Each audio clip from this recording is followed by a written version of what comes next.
Magandang umaga, Malacanang Press Corps, and welcome sa ating press briefing ngayon araw, January 2, at Happy New Year sa inyong lahat. During the sectoral meeting this morning, led by President Ferdinand R. Marcos Jr., the Anti-Money Laundering Council gave updates on the status of the Philippines in the Financial Action Task Force Gray List. The country was placed under the FATF Gray List in June 2021, and since then, the Marcos administration has shown high-level political commitment to meeting the concerns of FATF by strengthening the effectiveness of the country's anti-money laundering and combating terrorism financing system through EO 33 in June of 2023. At the meeting, the President gave a directive for the Anti-Money Laundering Council and concerned government agencies to ensure the implementation of action plans. And to give us more details on this, we have with us the AMLC Secretariat Executive Director, Attorney Matthew David. Good morning, Attorney David. Good morning, Daphne. Yes, I'd like to confirm that during the sectoral meeting this morning with the President has reiterated the government's high-level political commitment and directed all government agencies concerned to swiftly address the remaining strategic deficiencies identified by the FATF in relation to the gray listing of the Philippines. The Philippines is aiming to address all these deficiencies within 2024 and to trigger the exit process from this FATF gray listing. All agencies have expressed, in fact, during the meeting, their commitment to address the deficiencies and are implementing measures to strengthen our AML-CTF or anti-money laundering, combating terrorism financing system in the Philippines. And everybody believes we are on the right track, and the President has commended the work of different agencies of government. The President also directed the agencies of the government to continue with their actions and to continuously sustain good coordination among themselves between the law enforcement and other government agencies. Okay. Thank you for that briefing. Do we have any questions now from our audience? Katrina Domingo, ABS-CBN. Sir, good morning. Sir, can you enumerate the deficiencies that the Philippines incurred since 2021? Yes, we have originally in 2021, June, we have 18 recommended action plan items. But right now, we have a remaining of 8 action plan items remaining that we have to address. Some of these action items, medyo marami po sila. Some of these action items, I will just summarize in 5. One is regarding effective risk-based supervision of DNFBPs. DNFBPs are designated non-financial businesses and profession. That includes lawyers, accountants, jewelry shops, casinos, real estate developers, and brokers, among other DNFBPs. And the one in charge with this action item is the AMLC, for DNFBPs, and for the PAGCOR, it's the casinos. And there's a need to increase the registration with the AMLC of these DNFBPs.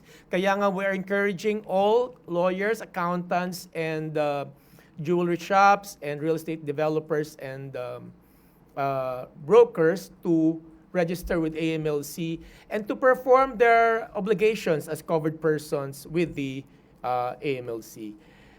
For another action item is as regards AML-CTF controls to mitigate risks associated with casino junkets. And the one in charge with this is the PAGCOR. Casino AML-CTF regulators like PAGCOR should ensure that casinos are able to conduct customer due diligence on both the operator, the junket operator, and individual junket players. And of course, if the casino violate any of the rules and regulations of the AMLC and the PAGCOR, they must impose or enforce penalties or enforcement actions on the casinos or the NFBP. Another action item that we have to address in relation to the gray listing of the Philippines is regarding enhancing and streamlining of access to beneficial ownership information. Tinatawag namin itong BO information, and taking steps to ensure that the BO information is accurate and up-to-date. The one in charge with this action item is the SEC.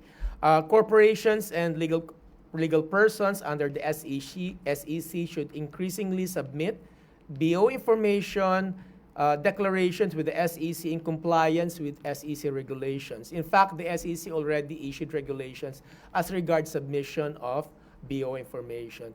And LEAs, or law enforcement agencies, should request BO information from the SEC as regards their investigations.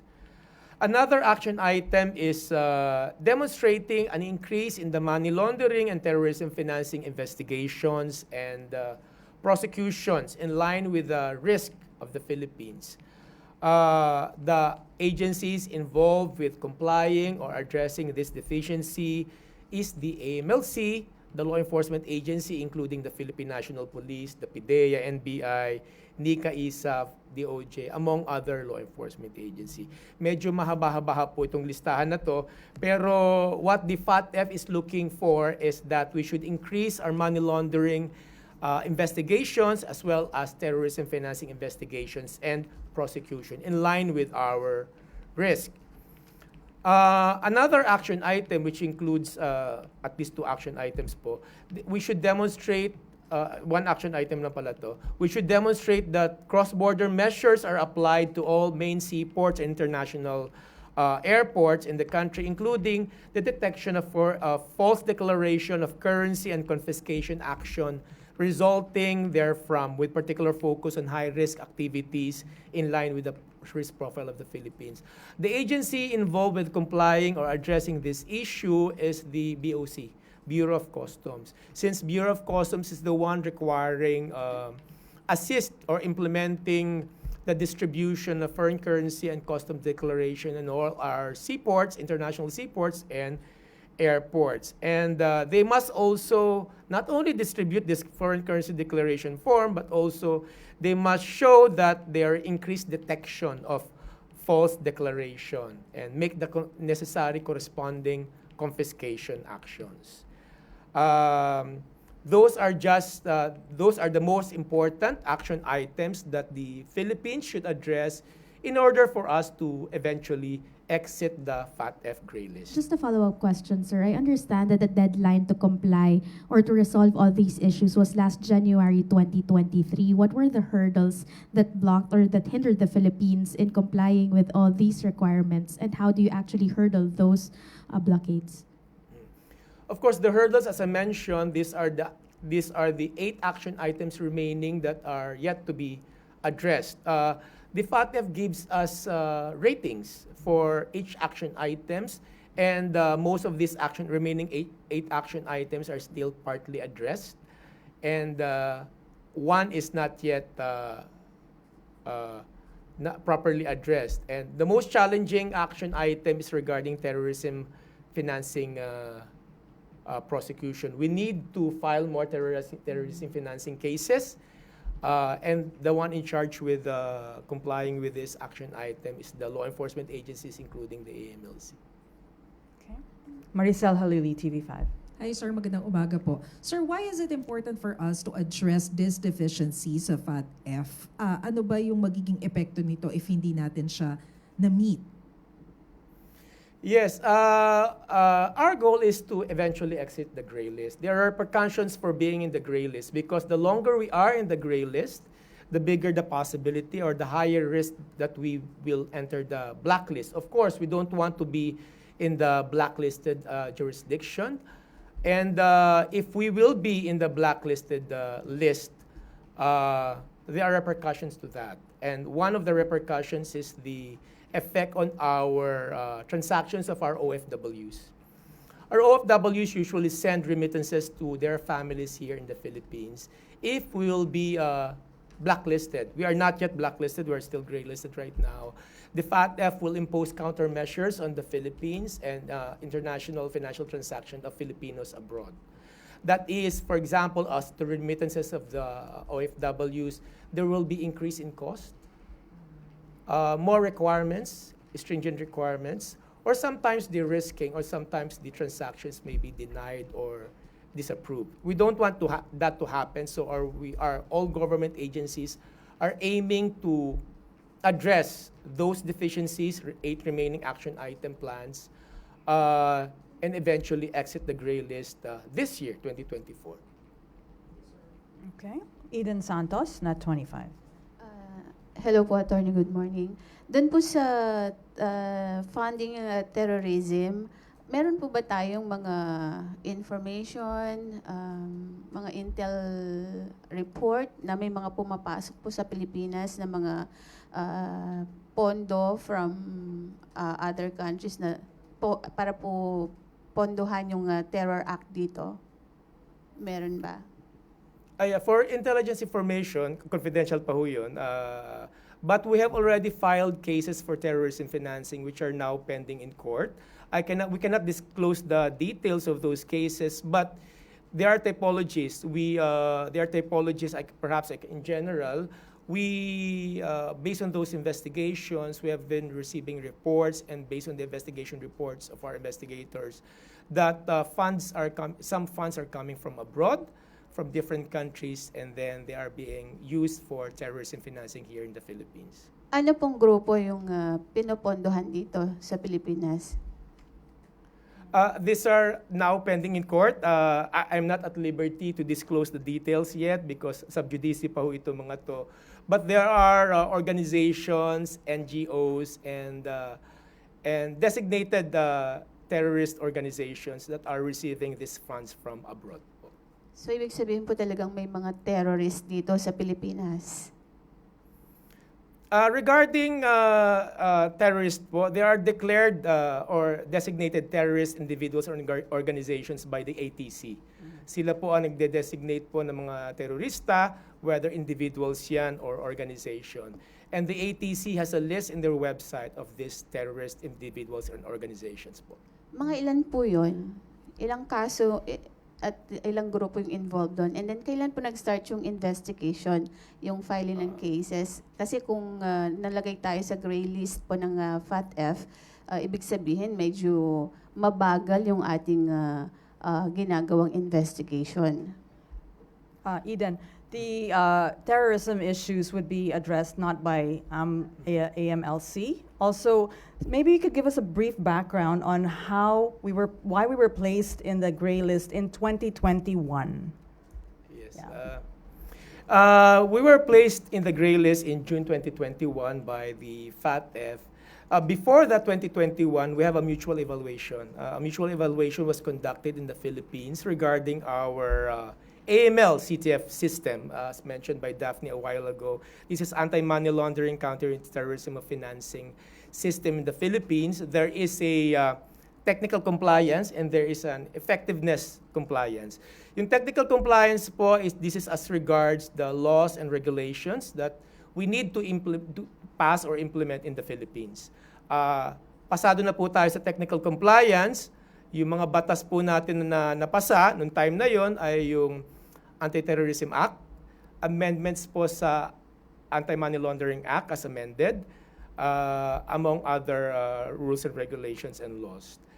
Pasado na po tayo sa technical compliance. Ngayon, the FATF gave us 18 recommended action items which we should address. 18 po, as I mentioned a while ago, to measure and assess the effectiveness of the rules and regulations and the laws that we have passed. Right now, we have 8. As I mentioned a while ago, sinamarize ko po yun, yung 8 action items po na yun. That's the history of the gray listing of the Philippines.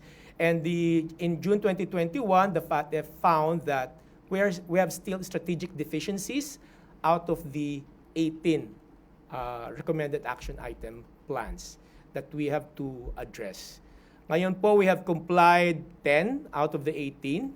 Katulad ng sabi ko, may 8 na lang po tayong kailangan i-address. Okay. Any questions? Jean Mangaluz, Inquirer.net. Hi sir, so sa MC37, nakalagay, kailangan makalabas tayo by, ma-address yung 8 action points by January 2024. And now it's for the entirety of 2024. So it keeps moving. Ano po yung deadliest deadline na binigay ng FATF for us to exit bago tayo ma-blacklist? Yes, the deadline given by FATF was January 2023.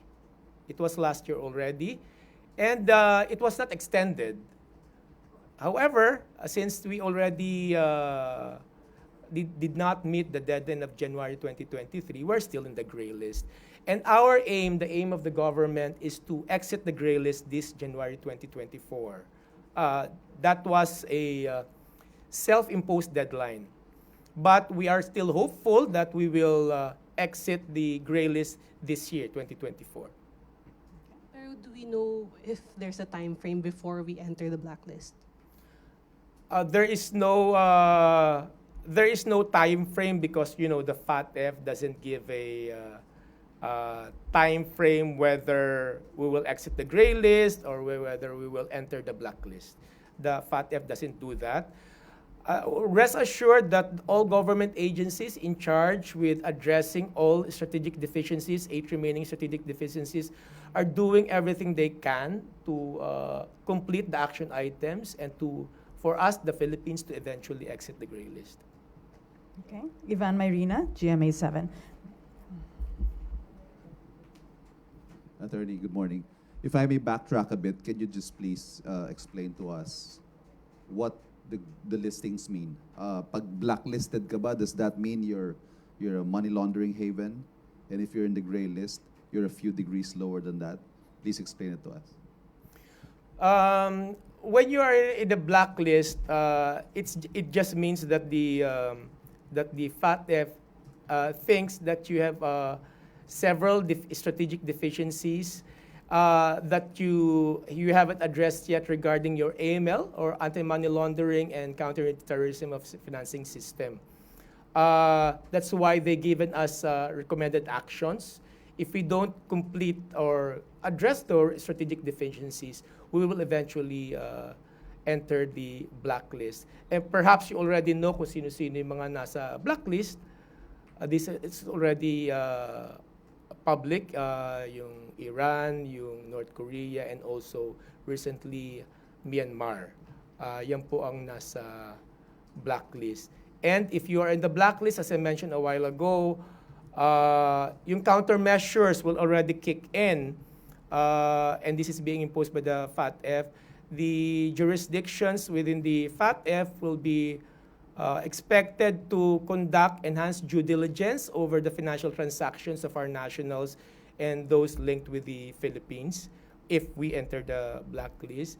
And one of the repercussions is that, as I mentioned a while ago, yung OFW natin, maapektuhan mga transaksyon nila. It's either higher cost, more requirements, documentary requirements, and sometimes de-risking or their transactions will be disapproved. Yan po ang repercussions ng blacklisting. We're not yet on that list. We're still on the gray list. But being in the gray list, does that affect our status as an investment destination or maybe our credit rating? Yes, it's basically there's already a reputational risk on the Philippines, particularly on the economy.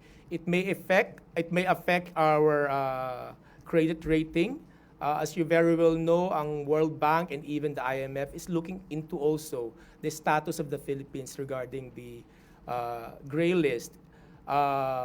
Also, it might also affect foreign direct investments in the Philippines because if you don't exit the gray list, they might think that our AML CTF system is not adequate enough or sufficient enough or strong enough as regards money laundering and terrorism financing. Thank you. Okay. Eden Santos again. Attorney, din lang po sa anong action plan ng gagawin natin para yung mga possible na mga terror funds hindi po makapasok sa Pilipinas? Yes, we have 3 action items regarding terrorism financing. Nabanggit ko nga kanina, meron tayong action item on terrorism financing identification, it means that the law enforcement agencies and also the AMLC will have to identify kung sino yung mga persons of interest or possible terrorist or terrorism financiers. Pangalawa, the law enforcement agencies also should investigate terrorism financing. And also, eventually, after investigation, they should prosecute and file cases for terrorism financing. 3 action items po ito na we need, or the law enforcement agencies will have to address eventually as part of our goal to exit the gray list. Okay. Okay, last question, Jean Mangaluz. Attorney, do you have the number of convictions of money laundering here in the Philippines? Kasi the last one here says that it's 55. Right now, I don't have the figures right now, but there is already several money laundering cases and convictions for money laundering cases. And also, we also have convictions for terrorism financing also recently. Okay. Okay. Happy New Year. Okay, Ann Soberano, Bamborajo. Attorney, ask ko lang, may na-monitor ba ang AMLC this year na may pumasok na terror funds dito sa Pilipinas? Thank you. I believe po I cannot answer that question yet because any intelligence information po is confidential po with the AMLC kasi dun po sa Anti-Money Laundering Act, any information that comes into our possession by virtue of our office is confidential until we file the necessary case po regarding. Pero may intel report. May Okay. intel report po kayong natanggap. Yun na lang po.